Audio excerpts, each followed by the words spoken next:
Hello साथियों, मैं एक बार फिर से आप सभी के सामने कुछ नए खबरों के साथ उपस्थित हूँ। आज के इस वीडियो में हम लोग जानेंगे 2022 में घटने वाली तमाम उन घटनाओं के बारे में जो इतिहास के पन्ने में दर्ज हो गई है। साथियों, 2022 में अनेकों ऐसी घटनाएं हुई हैं जो हम अनेकों वर्षों तक इतिहास के पन्नों में दर्ज हो चुकी हैं। जैसे कि शी जिनपिंग का सत्ता में रिकॉर्ड तीसरा कार्यकाल स्टार्ट करना, एलन मस्क का ट्विटर पर कब्जा करना, हमारे भारतवंशी नेता ऋषि सुनक का ब्रिटेन का प्रधानमंत्री बनना, यूक्रेन पर रूस का आक्रमण करना, तमाम ऐसे घटनाओं के बारे में आज के इस वीडियो में हम चर्चा करेंगे। तो दोस्तों, परिवर्तन जो है वो प्रकृति का नियम है और जैसे हम सब हर पल बदल रहे होते हैं वैसे ही हमारी प्रकृति भी बदल रही होती है। कई बार यह बदलाव इतनी तेज़ी से होती है साथियों कि हम सब हतप्रभ हो जाते हैं, निराश हो जाते हैं। ऐसे ही कुछ बेचैन कर देने वाली 2022 की महत्वपूर्ण घटनाओं को आपके सामने मैं इस वीडियो के माध्यम से रखूँगा साथियों। दोस्तों, रोजाना घटने वाली हर घटना इतिहास के पन्ने में दर्ज नहीं होती, लेकिन उन अनगिनत घटनाओं में से कुछ घटनाएं ऐसी होती है जो इतिहास के पन्ने में दर्ज हो जाती है। तो साथियों, ऐसे ही 2022 में घटने वाली घटनाओं के बारे में मैं आज के इस वीडियो में आपको बताऊंगा, जो कि जिसमें कुछ अहम बिंदुएं भी हैं जो कि आपको आने वाली कॉम्पिटिटिव एग्ज़ाम में भी कारगर सिद्ध होगी अगर आप इस महत्वपूर्ण नोट को याद करते हैं तो। साथियों, अगर आपको ये वीडियो मेरा अच्छा लगे तो सब्सक्राइब जरूर कीजिएगा। चलिए तब हम लोग आगे स्टार्ट करते हैं। जैसे कि आपको पता होगा, 24 फरवरी 2022 को रसिया ने क्या किया, यूक्रेन के साथ चल रहे तनाव के बीच अचानक से यूक्रेन पर आक्रमण कर दिया। इसने द्वितीय वर्ल्ड वार के बाद से यूरोप के सबसे बड़े शरणार्थी संकट को जन्म दिया। जैसे first world war, second world war में जो शरणार्थी चाहे पूरे विश्व में युद्ध का संकट का मंडराना, सेम वैसे ही स्थिति जैसे ही रसिया ने यूक्रेन पर आक्रमण किया वो स्थिति पैदा कर दी। तमाम ऐसे लोग जो इधर से उधर जाने लगे, यूक्रेन से भागने लगे, रसिया से भागने लगे, तमाम ऐसे आसपास के कंट्री में शरणार्थियों को शरण देने का एक संकट सा पैदा हो गया था। इसी बीच हमारे देश के 16,000 से ज़्यादा विद्यार्थी भी क्या हो गए, यूक्रेन में फंस गए। तो हमारे भारत सरकार ने ऑपरेशन गंगा नाम से एक ऑपरेशन चलाया। भारत सरकार ने भारतीय छात्रों को सकुशल लाने के लिए बहुत सारे कार्य किए। यहाँ तक कि हमारे देश के प्राइम मिनिस्टर नरेंद्र मोदी ने जब रूस और यूक्रेन के नेताओं व्लादिमीर पुतिन और जेलेंस्की से बात की तो कुछ घंटों के लिए युद्ध को भी रोक दिया गया। उसी बीच भारतीय सरकार ने अपने 4 केंद्रीय मंत्री, जिनमें वीके सिंह का नाम आता है, किरण रिजिजू का नाम आता है, हरदीप पुरी और ज्योतिरादित्य सिंधिया को यूक्रेन के आसपास वाले बॉर्डर में भेज करके वहां से 16,000 विद्यार्थियों को सकुशल भारत में लाने का काम किया। तो यहाँ पर एक क्वेश्चन बन सकता है कि जब रसिया ने यूक्रेन पर हमला किया तो उस समय जो हमारे विद्यार्थी वहाँ पर फंसे थे, भारतीय सरकार ने कौन से ऑपरेशन चला करके उन्हें सकुशल अपने स्वदेश लौटाया? तो उत्तर होगा दोस्तों, ऑपरेशन गंगा। एक और क्वेश्चन बन सकता है साथियों कि जब भारतीय सरकार ने यूक्रेन में अपने नेताओं को भेजा था तो उनमें किस किस नेताओं का नाम आता है? तो पहला है वीके सिंह, दूसरा किरण रिजिजू, तीसरा हरदीप पुरी, चौथा ज्योतिरादित्य सिंधिया। तो आइए अब हम लोग नेक्स्ट टॉपिक की तरफ चलते हैं। और एक बार, रसिया ने यूक्रेन पर हमला कब किया? तो रसिया ने यूक्रेन पर जो हमला किया वो 24 फरवरी 2022 को किया। संयुक्त राष्ट्र मानवाधिकार उच्चायुक्त के कार्यालय ने 18 दिसंबर 2022 तक का एक रिपोर्ट जारी किया है साथियों। 18 दिसंबर 2022 तक का एक रिपोर्ट जारी किया है जिसमें उसने कहा है कि यूक्रेन पर रूस के आक्रमण के दौरान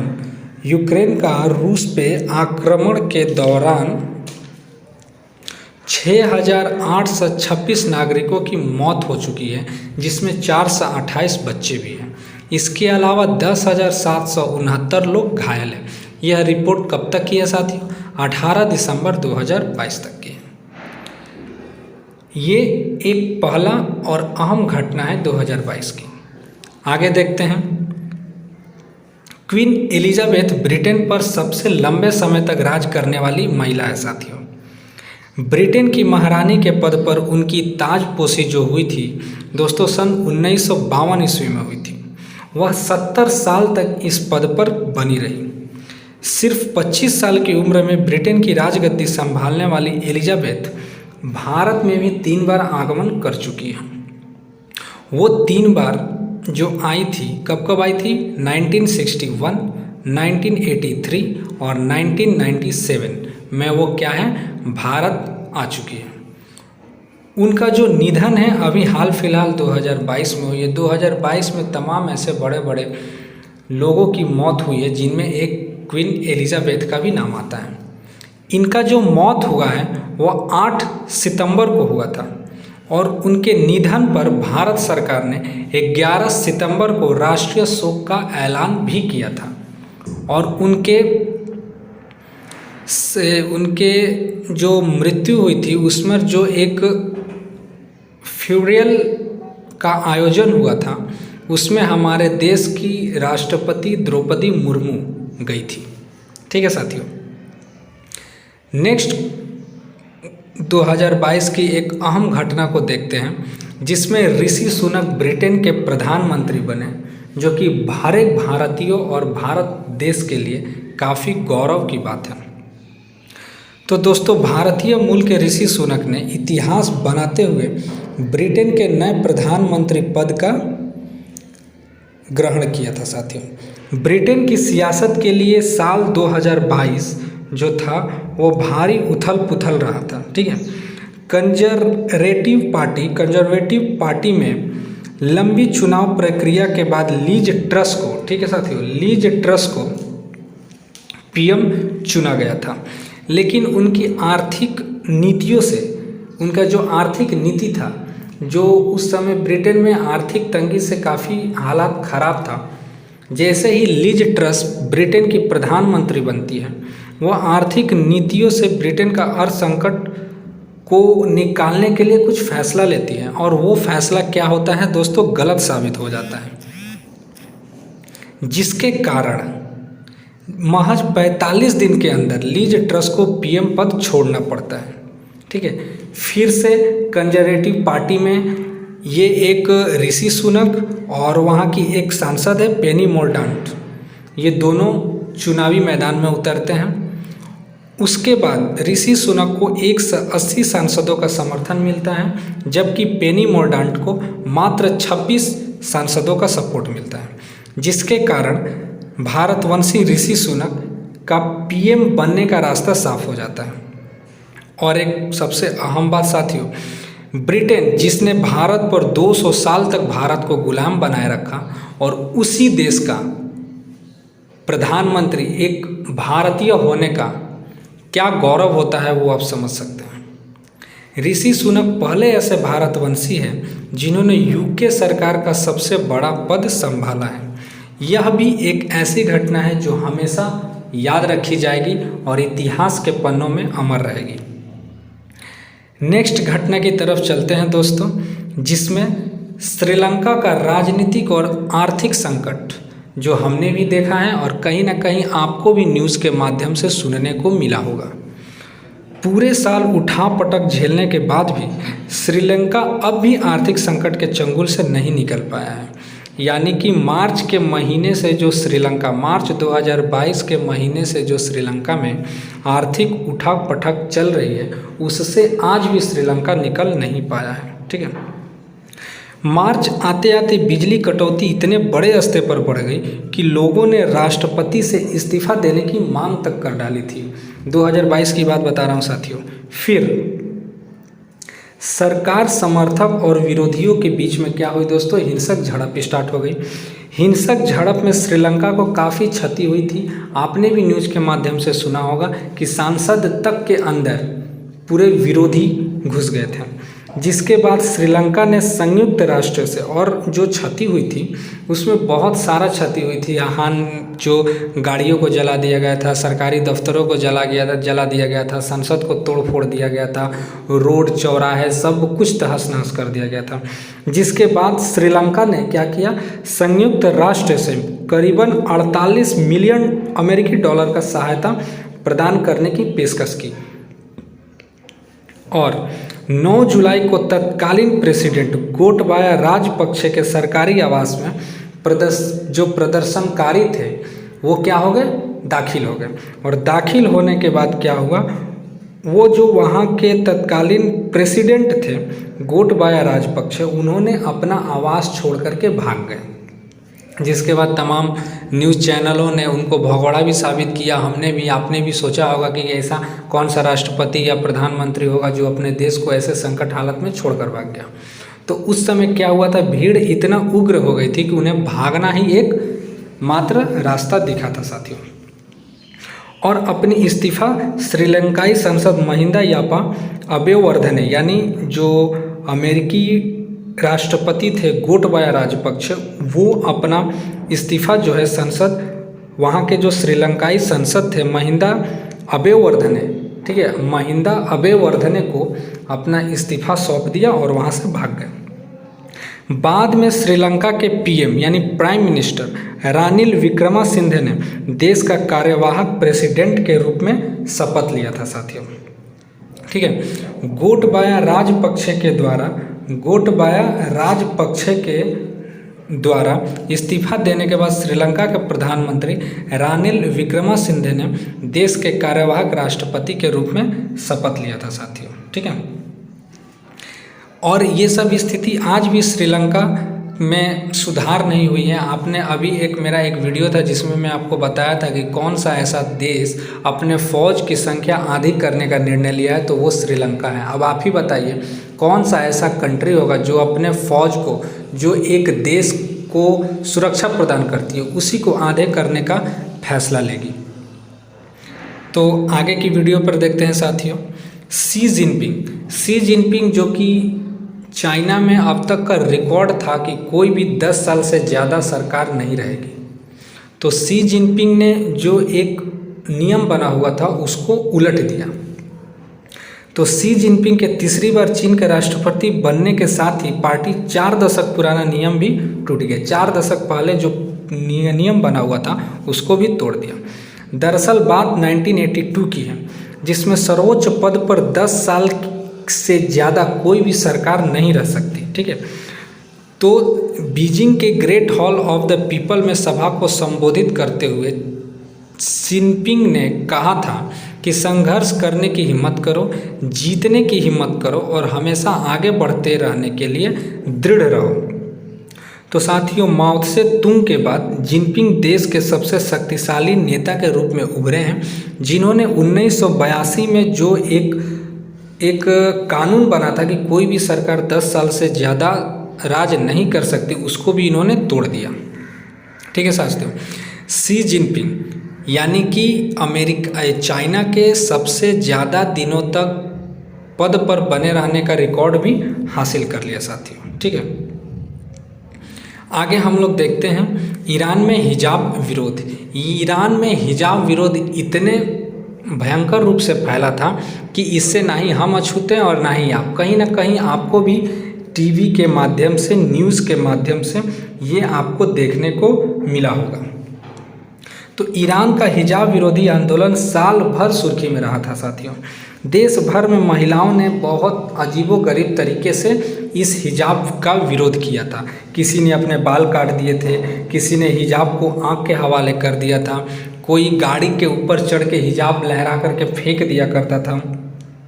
तमाम प्रकार के आंदोलन अपने तरफ से इन्होंने किए थे। इस आंदोलन को कुचलने के लिए ईरान में कई लोगों की मौत भी हो चुकी थी और यहाँ तक कि कितने लोगों को फांसी की सज़ा भी दे दी गई थी।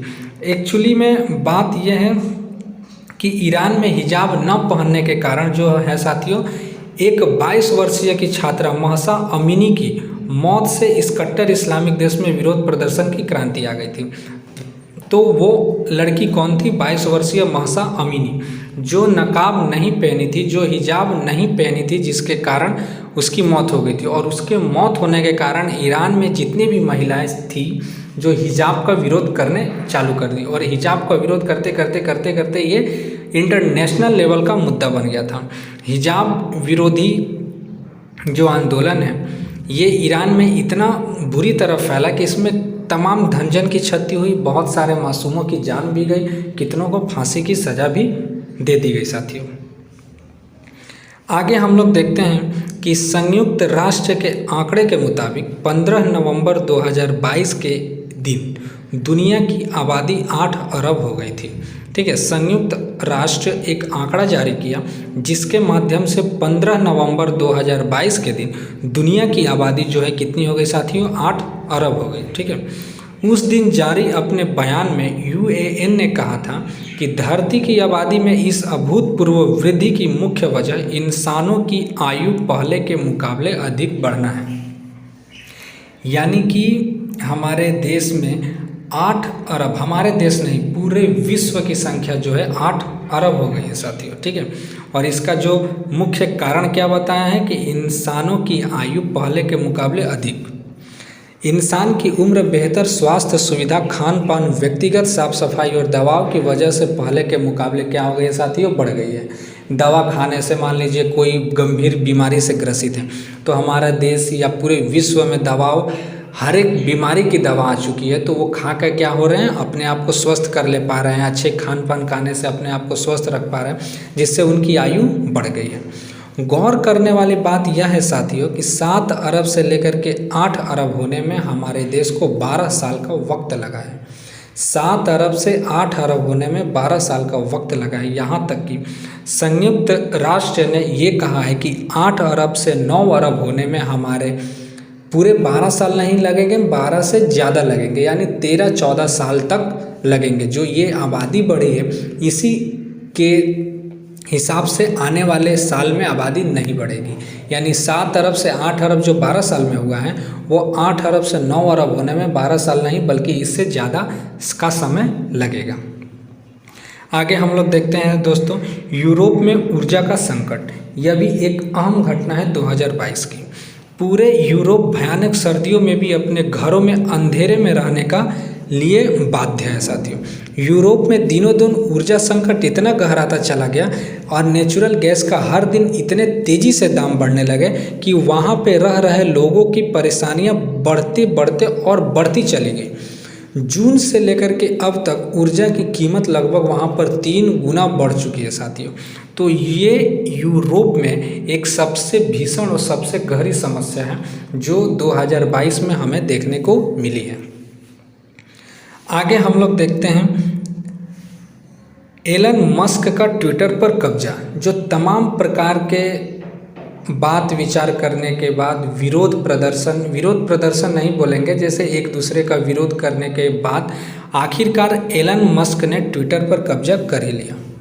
दोस्तों, आपने इतिहास में एक नेता के, एक बादशाह का नाम सुने होंगे, मोहम्मद बिन तुगलक।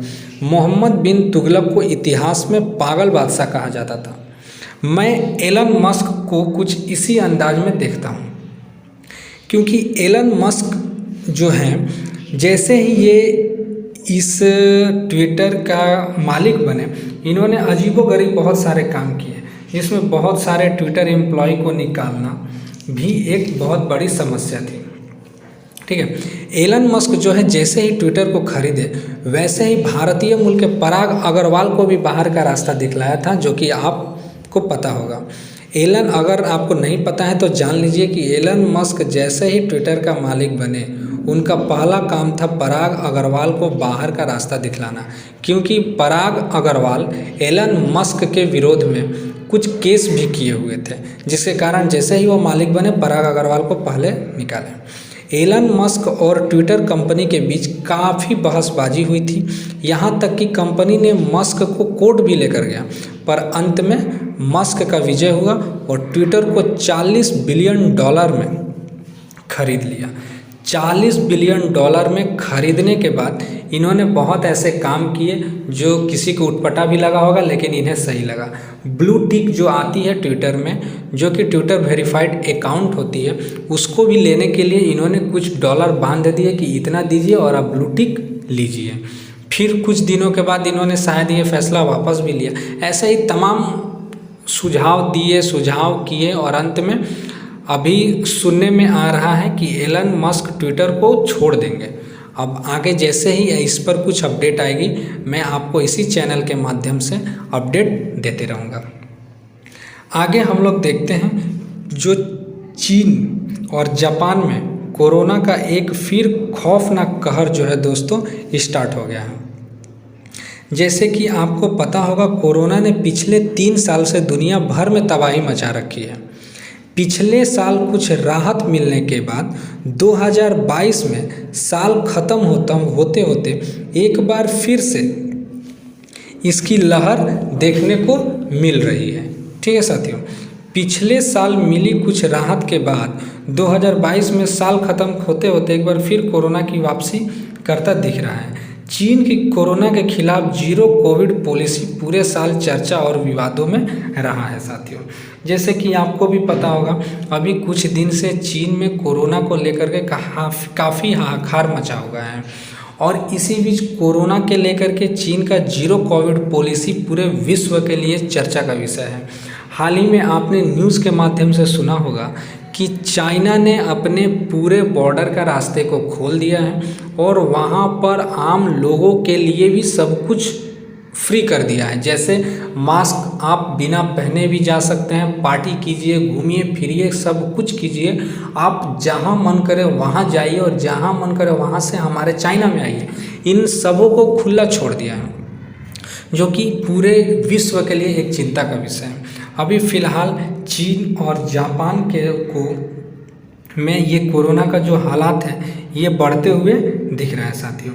तो कोरोना, भगवान ना करे कि फिर से वही स्थिति भारत देश में या पूरे विश्व में पैदा हो, जिससे फिर से वही लॉकडाउन लगे, वही प्रकार की फिर से हर एक परेशानियों का सामना करना पड़े।